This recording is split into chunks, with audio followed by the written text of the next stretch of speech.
السلام علیکم دوستوں آئیے دیکھتے ہیں کہ آج سر حیدر ہمیں کیا بتا رہے ہیں۔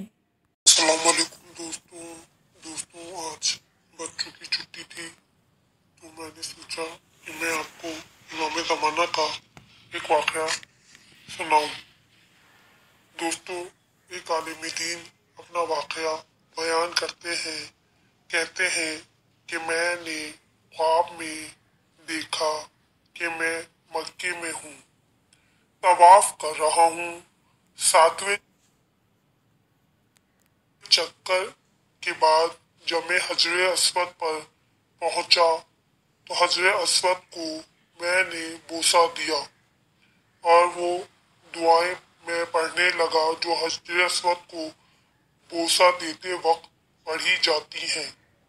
اس زمانے میں جو لوگوں کے امام زمانہ پر شبہات تھے، دین کے متعلق شبہات تھے، لوگوں کی دین سے دوری ہو رہی تھی۔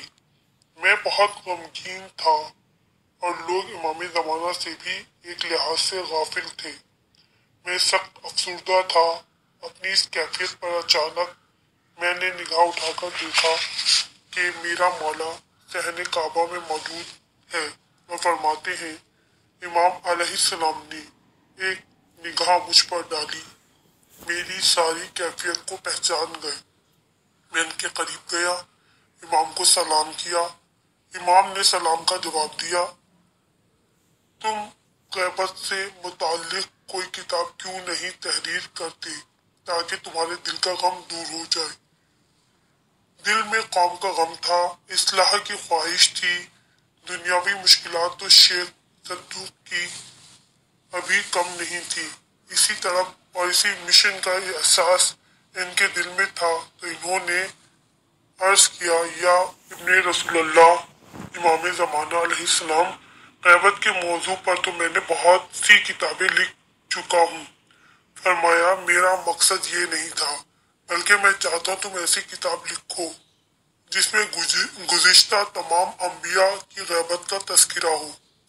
اس کے بعد امام علیہ السلام نظروں سے تشریف لے گئے، غائب ہو گئے۔ کہہ رہے ہیں کہ میں خواب سے بیدار ہوا، طلوع فجر تک میں گریا مناجات رونے میں مصروف رہا۔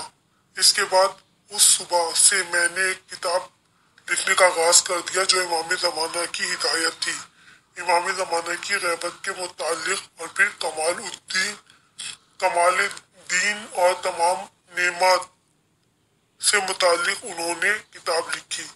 دوستوں، اس واقعے سے ہمیں بھی یہ سوچنا چاہیے، کیا ہم بھی تو امام زمانہ سے غافل نہیں؟ کیا ہم اپنے وقت کے امام کا انتظار کر رہے ہیں؟ کیا ہم بے چین ہیں اپنے وقت کے امام کے لیے؟ بس دوستوں، دعا کرنی چاہیے بار الہ ہمارے وقت کے امام کا ظہور جلد سے جلد ہو اور ہم ان کے چاہنے والوں میں شامل ہوں۔ خدا حافظ۔